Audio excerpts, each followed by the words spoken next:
Ngayong gabi sa Reporter's Notebook. Mga nagsulputang pamamaraan ng pagbebenta ng sarili gamit ang internet. Hindi mo na kailangan personally makipag-contact sa kanila. Through internet lang, through chat, nagkakapera ka. Mga artistang sumasabak sa politika, may ibubuga ba sa serbisyo publiko? Kung artista ka, mag-artista ka na lang, no? Parang kung entertainer ka, I think it's a lot of thinking how you're going to improve your craft. Ang angal ng mga empleyadong hindi mapakinabangan ng benepisyo, sino ang dapat sisihin? Bakit ganito ang nangyari sa mga teachers? Ang palaging nahihirapan yung mga teachers. Talagang nahihiya kami sa mga ibang agency. Nahihiya kami sa kanila kung bakit ganito ang nangyari sa amin. Personal naming inalam. Sinaliksik ang bawat anggulo. Bawat detalye kinumpleto. Ang lahat ng yan nakatala Sa Reporter's Notebook. Tila sumasabay sa paglipas ng panahon ng sinasabing pinakamatandang propesyon, ang prostitusyon, cybersex, sex online, at sex eyeball. Ilan lamang ito sa mga paraan ng pagbebenta ng sarili sa pamamagitan ng internet. Bakit nga ba patuloy na lumalawak ang ganitong kalakal?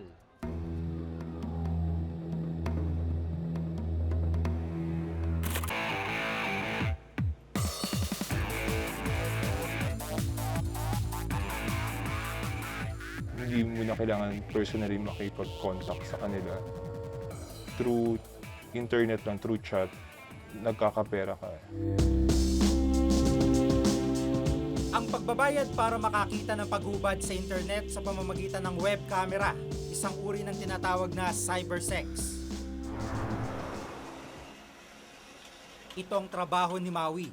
Dati pumapasok pa siya sa malaking cybersex din, pero ngayon, mag-isa na niya itong ginagawa. Sa dali ng kalakaran, sariling diskarte na siya. Mas malaking kita dahil walang may hawak sa kanya.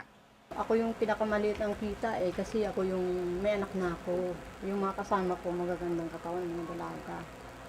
Yung pinakamalaki nila sa 15 days, 30, ganyan, 30,000. Mula sa simpleng chat, nagumpisang uminit ang usapan ni Maui at ng kanyang kausap.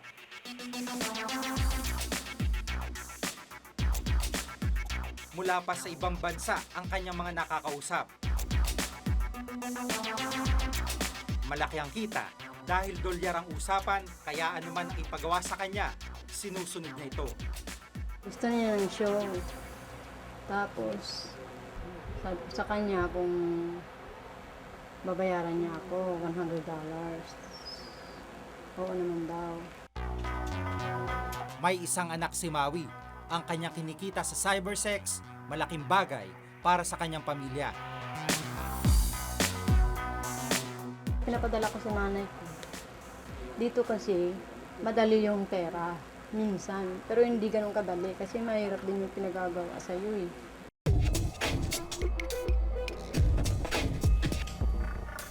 Adik sa pakikipag-chat si Drew, isang college student. Paminsan-minsan, nakikipag-cybersex din daw siya. At tulad ni Maui, mga foreigner din ang kadalasang customer niya. Kinukwento ko dun sa ka-chat ko na sino yung pwedeng makatulong sa akin. Tapos sabi nila, tutulungan daw nila ako. Tapos pinipresyohan ko na, kunyari, $50 pang tuition ko, mga ganun. Kahit na anong bagay mapagbigyan lang ang kausap, ginagawa ni Drew. Gusto nila ng mag-naked. Kita nila ako na naked body, yung ganyan. Tapos yun, andun na yung pag nag-naked ako, pinapakita ko yung organs ko. And then, pag na-satisfied sila, titigil ko na. Itinuturo ang kawalan ng malinaw na batas hanggang ngayon bilang pangunahing dahilan kung bakit patuloy ang cybersex.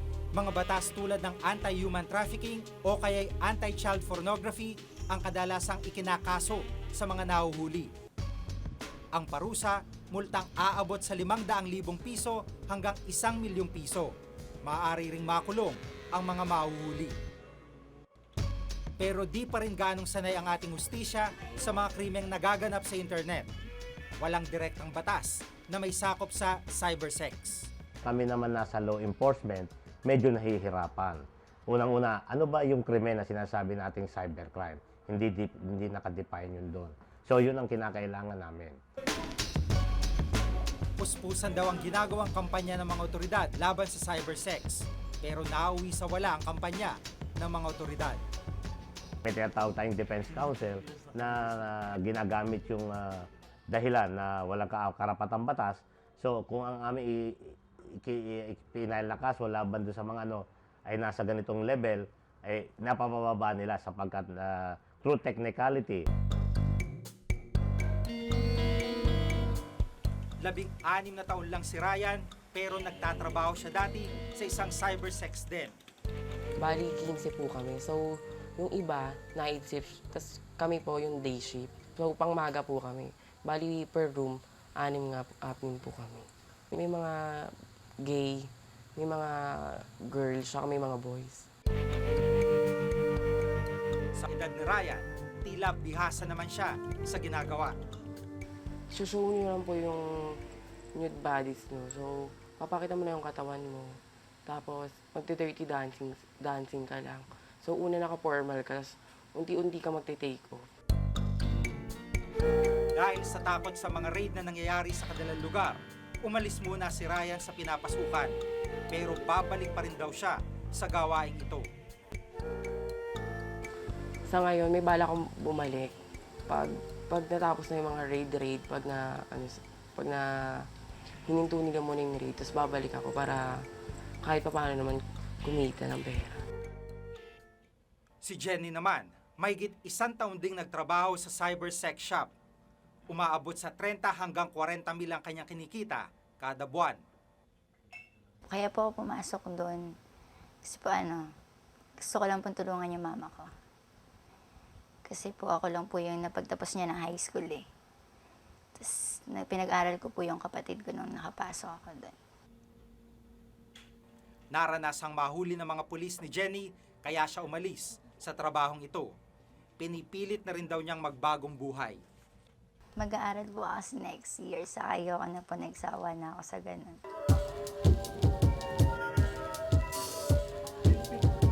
Dalawang taon na nakakalipas nang ipakita namin ang lantarang pagbebenta ng mga babae sa internet.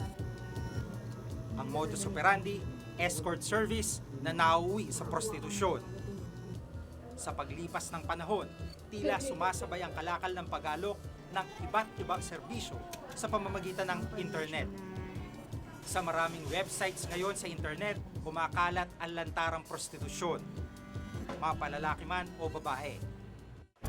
Mukhang hindi makahabol ang mga otoridad sa bilis ng pagbabagong anyo ng pangangalakal ng ilan sa kanilang mga sarili. Ilang mga bagay pa kaya na gaya nitong susulpot para mamulat ang mga otoridad na tutukan ito. Ako si Jig Manikad at itong nakatala sa aking Reporter's Notebook.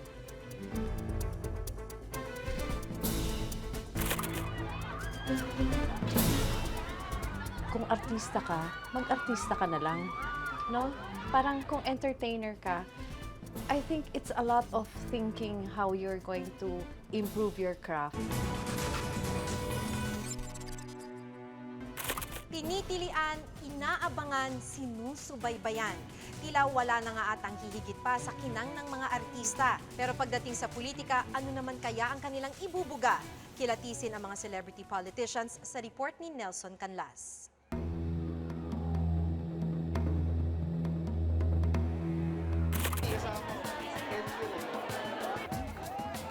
Panahon na naman ng eleksyon. Kaya puspusan ang pangangapanya ng mga kandidato sa mga lansangan. At sa darating na halalan, ilang sikat na personalidad sa larangan ng showbiz ang muling susubok ng swerte sa politika. Tanghaling tapat, ito ang eksenang aming nadatnan sa pag-ikot ng aktor na si Richard Gomez sa Laguna. Sigawan,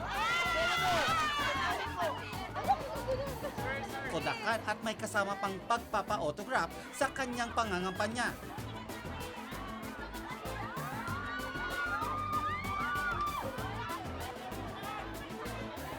Ayon kay Goma, hindi na raw bago ang kanyang papasukin. Ipinagmamalaki niya ang kanyang naging partisipasyon sa mga programa ng gobyerno para sa sports at droga. At kapag siya ay nahalal, tututukan daw niya ang mga programa para sa kabataan. Pinupush ko talaga yung advocacy ko for the youth, no? To elevate yung quality of education, yung anti-drug campaign, to push for yung mga cottage industries, yung more jobs, yun ang kailangan natin. Sir, yes or no? Are you running for senator this coming election? Ang sagot ko rin, yes or no. Ito ang pahayag ni Cesar Montano sa Reporter's Notebook noong unang linggo ng Pebrero. Ewan ko. Hindi ko masasagot kasi talaga. Kasi walang absolute certainty. Makalipas ang 2 linggo, heto si Cesar sa COMELEC. Kasama sa lineup ng Team Unity si Cesar.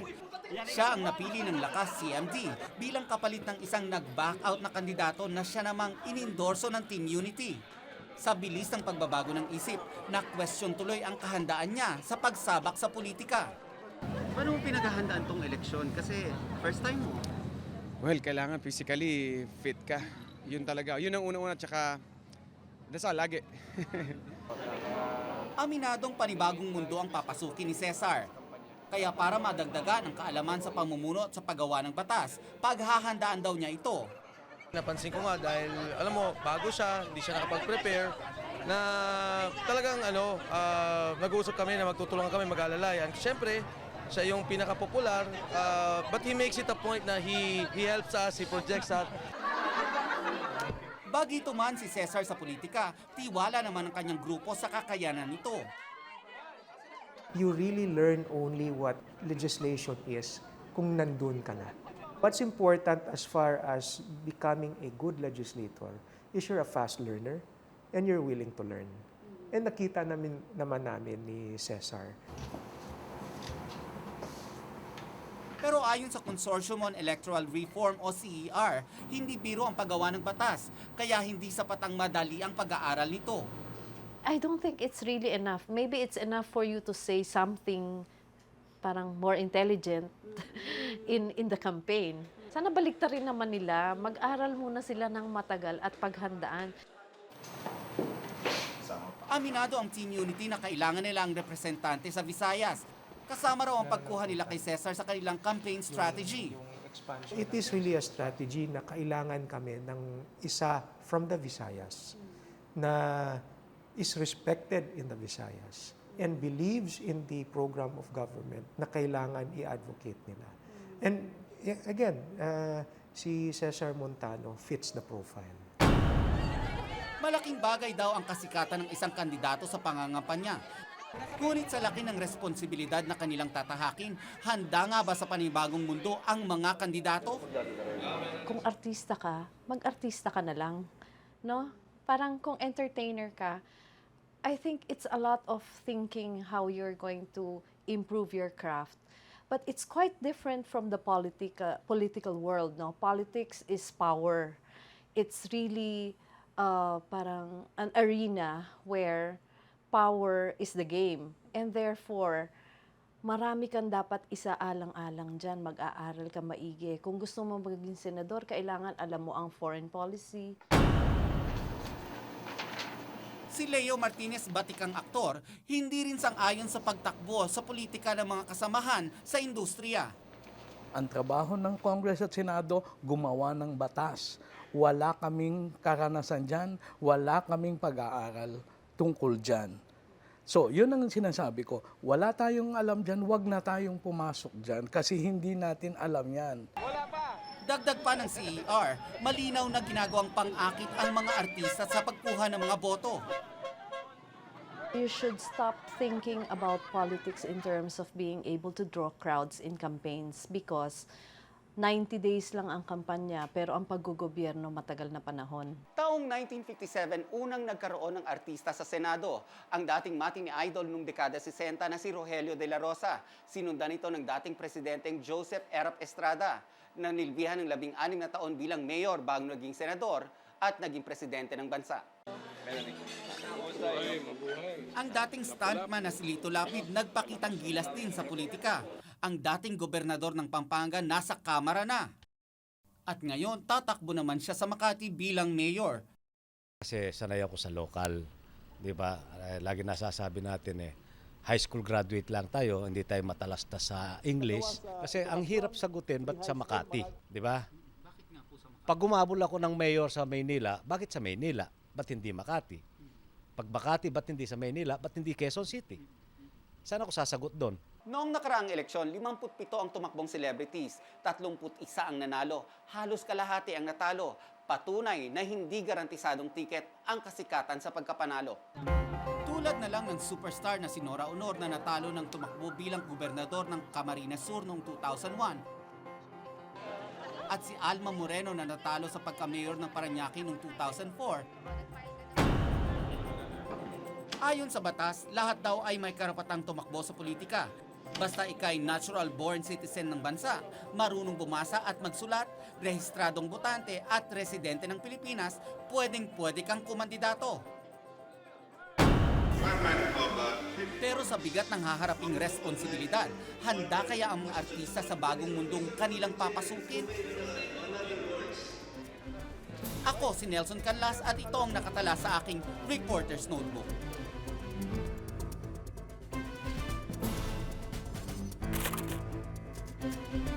Bakit ganito ang nangyari sa mga teachers?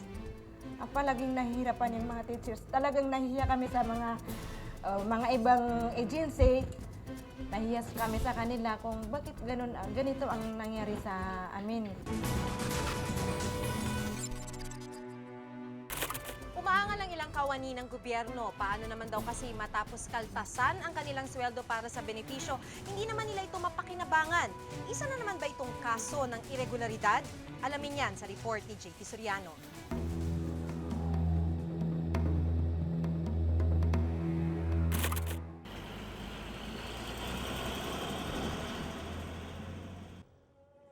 Ang probinsya ng Lanao del Sur ay nabibilang sa Autonomous Region of Muslim Mindanao o ARMM. Maliban sa problema sa seguridad, may iba pang isyong kinakaharap ang ilang residente dito. Ang kinakatas na pera sa kanilang sweldo, di raw nila mapakinabangan.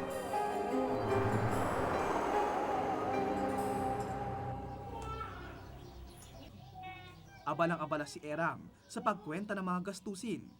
Principal sa Kadayonan Elementary School sa Marawi City. Umabot kasi sa 20,000 ang pagpapaospital ng kanyang ama noong nakaraang linggo. Bumibili ako ng mga mahal na gamot, like yung Norvas para sa high blood, 44 ngayon. Yung mga ibang gamot niya. Yung salary ko na hindi kasya sa amin dahil ako'y nagko-commute sa Marawi. Dahil isang government teacher, ang Government Service Insurance System o GSIS ang madalas niyang hiraman ng pera. Sa kanyang mga huling inutangan, noong 1999 hanggang 2003 niya hinulugan, halos 3,000 piso kung katasan siya buwan-buwan. Ngayon, balak sana niyang mangutang uli, pero hindi na maaari dahil suspendido ang loan privileges ng mga empleyado ng DepEd ARMM. Akala ko mag-loan ako ngayon dahil nakatapos na ako. Naka-fully paid na ako. Sabi nila, may natira pang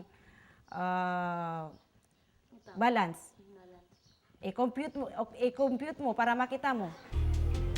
Kung may makuha kong pira, itong bintana. Ang mga kinaltas daw kasi ng Department of Education ng ARMM sa kanilang sweldo, hindi umabot sa GSIS. Ang binayad niya sa loob ng 3 taon na mahigit 100,000 piso, tila na baliwala. Ang mga ahensya ng gobyerno ang magkakatas sa sweldo ng kanilang empleyado na siyang inire-remit sa GSIS.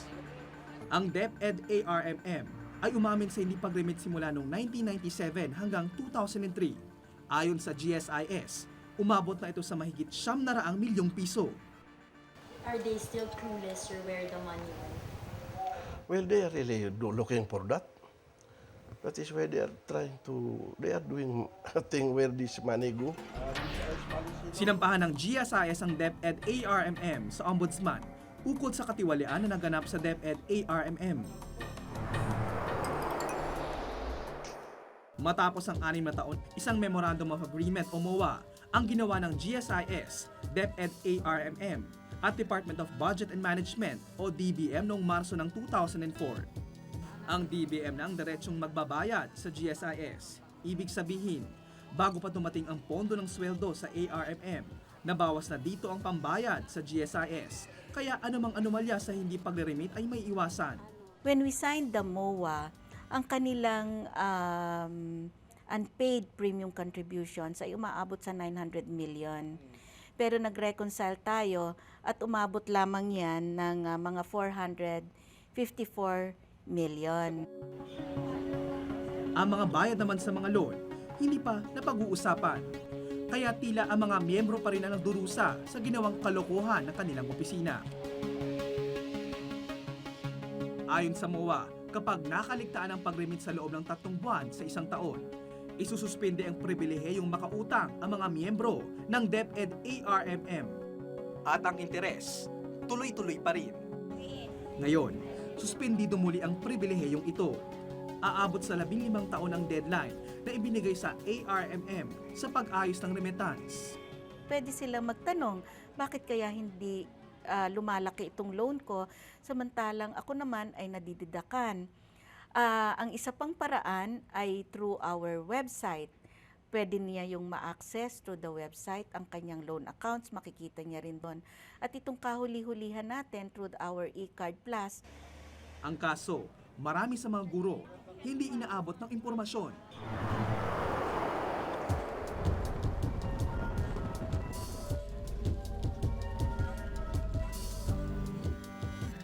Apat na oras ang pinakamalapit na opisina ng GSIS sa eskwelahan ni Teacher Emma.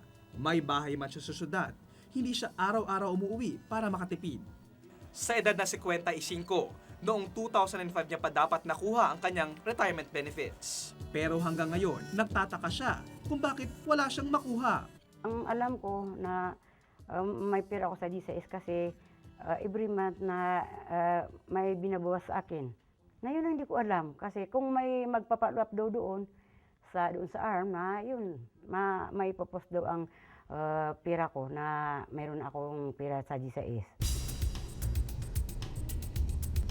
Minarapat naming samahan si Nanay Emma sa Iligan.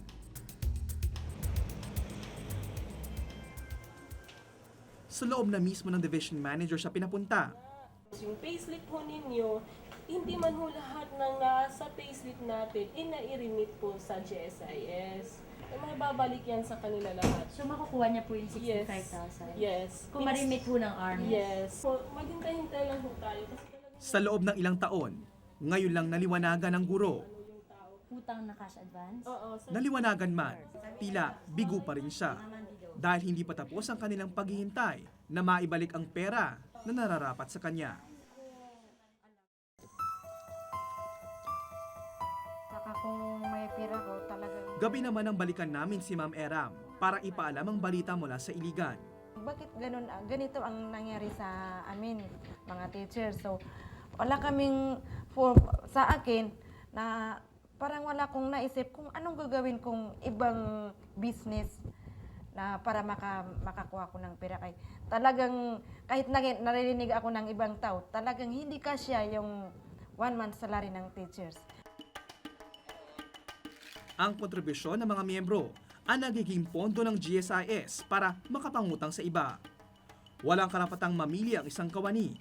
Kung ito'y compulsory, hindi ba nararapat namang na magkaroon ng kaukulang programa para protektahan ang pera ng mga miyembro? Ang sinumang lumabag sa RA 8291 o ang GSIS Act of 1997 ay maaaring mapatawan ng mula 6 na taon hanggang 12 taong pagkakakulong. Sa ngayon, dapat kung 3 monthly unpaid, actually monthly, kinukall na natin yung attention ng ahensya. Tapos every month, meron pa rin tayong tinatawag na deficiency billing. Halimbawa, hindi nagbayad ang ahensya ng tama, immediately meron tayong deficiency billing na ibinibigay sa kanila. Pero ang 3 buwang ito, hindi napapatupad dahil lahat sa mga sinampahang opisina, ilang taon pa bago napansin ang anomalya. Sa ngayon, may 31 ahensya na may kaso sa Ombudsman ayon sa GSIS. Ang may pinakamalaking utang ngayon ay ang DepEd na nagkakahalaga ng 2 bilyong piso. Ang Philippine National Railway o PNR, umabot ng 1 bilyong piso ang hindi na-remit sa GSIS sa loob ng 18 taon. Kinasuhan sila ng kasong plunder ng GSIS pero naayos ng lahat dahil sa MOA. Sa loob ng mga taong iyon, 2 beses nang nasuspinde ang kanilang benepisyo, loan privileges at maging ang PhilHealth.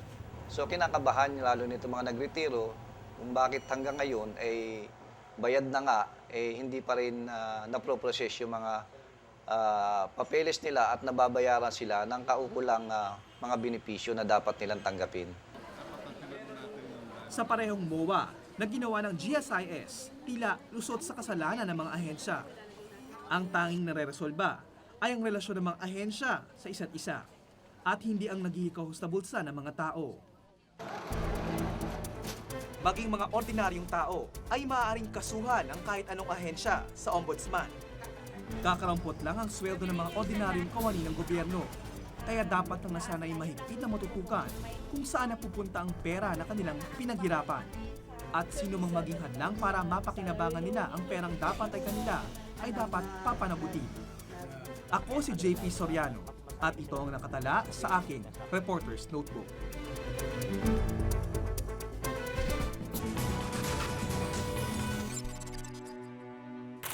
Kung may nais kayong ipasiyasat na isyo, balita, maaari kayong tumawag sa aming numerong 928-7021, local 1424.